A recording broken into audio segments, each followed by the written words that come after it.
अभी जो 2024 का जो चुनाव है, 2024 का लोकसभा का जो चुनाव है, नरेंद्र मोदी जी 100%, 101% तीसरी बार प्रधानमंत्री बनेगी। और जो इंडिया नाम से गठबंधन चला रहे हैं, राहुल गांधी जी हमें जो उल्टी सीधी बात करते रहते हैं, मोदी जी का अपमान करने का काम करते हैं, उनको गालियां देने का काम अपोजिशन वाले करते रहते हैं। तो उनको मतलब सबक सिखाने का प्लान हम लोगों ने किया है। और हमें आने वाले लोकसभा में जो अभी अप्रैल मई में चुनाव आएगा, उसमें कम से कम 330 से लेकर 350 तक हमको सीटें मिल सकती है। और सत्ता माननीय नरेंद्र मोदी जी के नेतृत्व में आएगी, ऐसा में पूरा विश्वास है। और अपोजिशन वाले खाली नेगेटिव थिंकिंग करते हैं। लोकतंत्र में आपको विरोध करने का पूरा अधिकार है, लेकिन जहां विरोध नहीं करना चाहिए वहां भी विरोध होता है। जो अच्छा काम होता है उधर भी विरोध होता है। हर एक काम पे मतलब विरोध करने की कोशिश होती है। जिस नरेंद्र मोदी जी ने इस देश का जो माननीय उच्च राष्ट्रपति पद है, वो माननीय रामनाथ कोविंद जी को देकर शेड्यूल कास्ट का सम्मान करने का काम किया था। अभी 5 साल के बाद माननीय द्रौपदी मुर्मू जी को आदिवासी समाज को मतलब राष्ट्रपति पद देकर आदिवासी समाज का सम्मान किया है।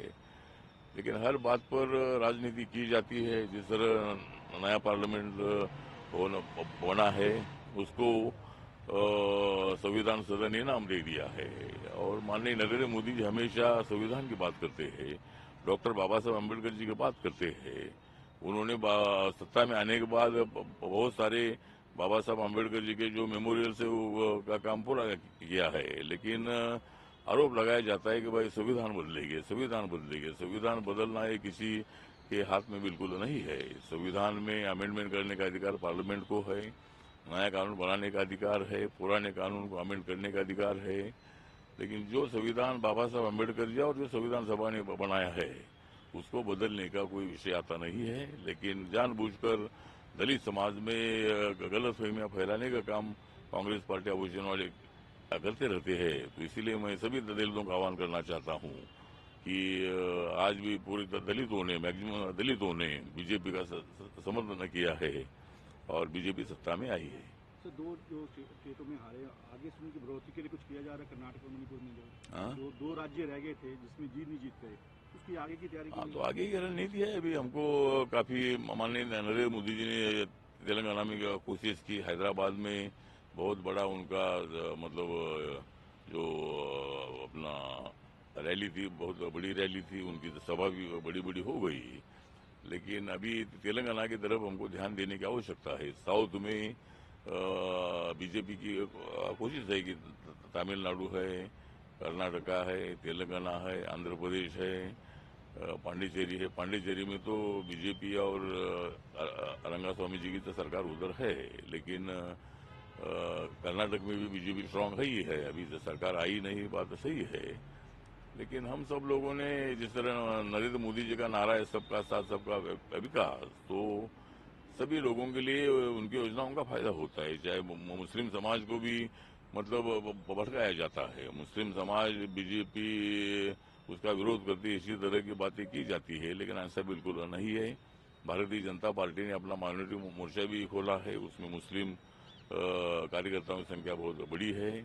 और जो योजनाएं मोदी जी ने बनाई है उसका फायदा सभी लोगों को हुआ है। मतलब उसमें कोई मुसलमान है इसलिए उसको तो नहीं देना है, ऐसा बिल्कुल नहीं है। जो जनधन योजना के 50,000 अकाउंट खुले हैं, उज्ज्वला योजना के जो गैस सिलेंडर 9 करोड़ से ज्यादा लोगों को उसका फायदा हुआ है। 36 करोड़ से ज्यादा लोगों को मुद्रा योजना का फायदा हुआ है। आयुष्मान भारत योजना जो है, जो मेडिकल ट्रीटमेंट के लिए हर साल में एक फैमिली को 5 लाख रुपए देने का एक योजना है गरीबों के लिए, तो उसमें 4 करोड़ से ज्यादा लोगों को फायदा हुआ है। प्रधानमंत्री आवास योजना का फायदा भी 4 करोड़ से ज्यादा लोगों को हुआ है। उसमें दलित है, आदिवासी है, पिछड़े है और सभी है, जो कैटेगरी में बैठने वाले हैं सभी लोग उसमें है। तो इसीलिए मुझे लगता है कि ये योजनाएं सभी जाति धर्म के लोगों के लिए है। जिस तरह मेरे मंत्रालय ने, सामाजिक न्याय और अधिकारिता मंत्रालय ने 7.5 साल पहले एक बहुत बड़ा निर्णय लिया कि शेड्यूल कास्ट, शेड्यूल ट्राइब और ओबीसी को आरक्षण मिलता है। लेकिन सवर्ण समाज में, हाई कास्ट कम्युनिटी में भी, कास्ट तो हाई है लेकिन इकोनॉमिकली वो बैकवर्ड है, तो इसीलिए उनको 10% आरक्षण देने का भी निर्णय हुआ है और सभी जातियों को आज आरक्षण मिलता है। तो इसीलिए, और उस आरक्षण में भी वो मुसलमान है इसीलिए उनको देना नहीं, ऐसा बिल्कुल नहीं है। मतलब वो कैटेगरी में बैठने वाले सबको आरक्षण मिलता है। तो इसीलिए नरेंद्र मोदी जी और हमारा एनडीए जो है, एनडीए अलायंस किसी के विरोध में नहीं है। जो भारत का नागरिक है उस नागरिक की सुरक्षा करना, उनकी सोशल एंड इकोनॉमिक डेवलपमेंट करना, ये हमारी जिम्मेदारी है और ये काम हमारी सरकार कर रही है। इसीलिए मुझे लगता है कि 2024 में हमारी सरकार आएगी, 2029 में भी आएगी, उसके बाद 2034 में भी आएगी।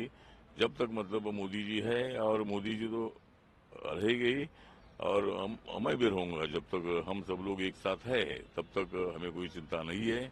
अपोजिशन वाले कितना विकट आए, वहाँ पर प्रधानमंत्री का एक नाम बताए, कांग्रेस पार्टी में तो 2 नाम आ रहे हैं, मल्लिकार्जुन खड़गे का भी आ रहा है, राहुल गांधी का भी आ रहा है, और नीतीश कुमार बोलते मैं भी उम्मीदवार हूँ, ममता जी बोलती मैं भी उम्मीदवार हूँ, अरविंद केजरीवाल बोलते मैं भी उम्मीदवार हूँ। तो इसीलिए मुझे लगता है कि उनमें कोई तालमेल बिल्कुल नहीं है और इसीलिए हमें कोई चिंता नहीं है।